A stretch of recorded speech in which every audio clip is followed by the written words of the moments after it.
You know, bread is so delicious, but it's just one of those things that is not meant to be diluted. Just like marriage isn't meant to be diluted, nor religion, and especially not education. It's horrible. In fact, our education system today needs reconcentrating. Bertrand Russell once said that men are born ignorant, not stupid. They are made stupid by education. Education has been a topic dear to my heart ever since I attended a small, one-room K-8 school for several years. Since then, I have keenly examined each experience up to the one we've shared this semester. All the classes I've taken at BYU, public speaking has most exemplified what it means to be educated, to be a class. To each of you, thank you. That being said, our education system today often denies the pursuit of natural talents, conforms students to linear growth, and disregards quality for quantity.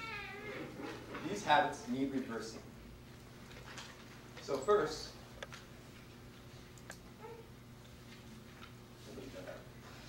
let us begin with the dilution of the discovery of talents.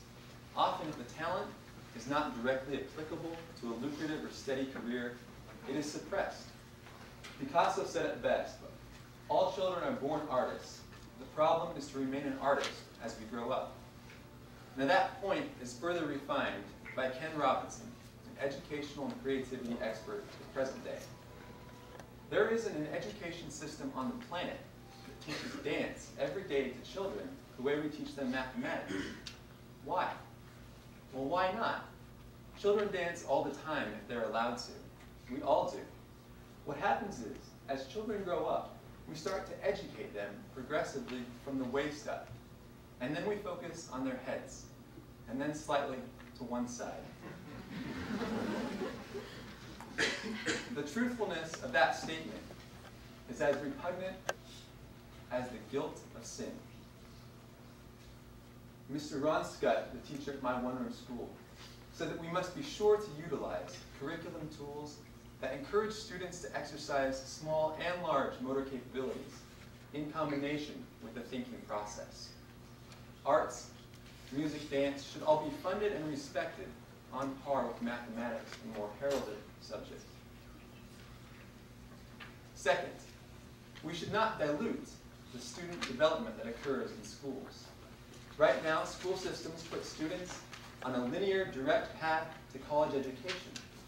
This path, however, quickly causes us to develop a mindset of checkbox thinking with each passing test. Think of your own classes here at BYU. Most all have developed detailed learning objectives that each student is expected to master, only then to jump to the next set in another class.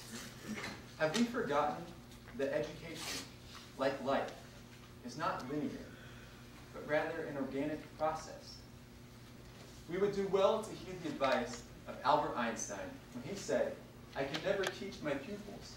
I only attempt to provide the conditions in which they can learn." These conditions are often stifled by multiple choice tests, checkbox thinking, and strict learning objectives.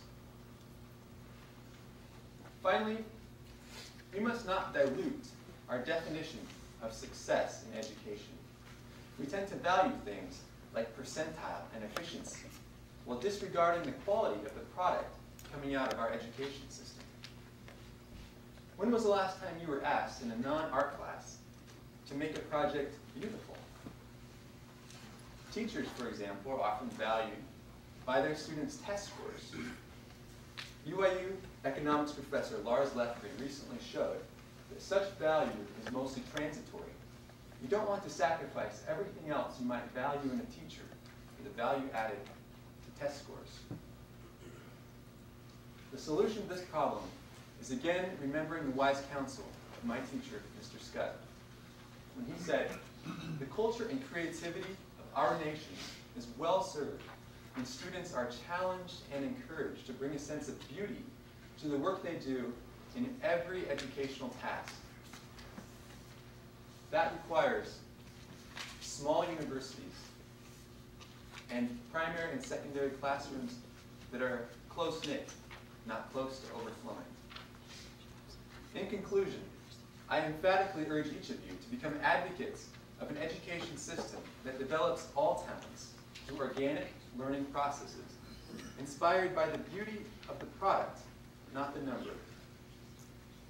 And so I'd like to leave you with a little question.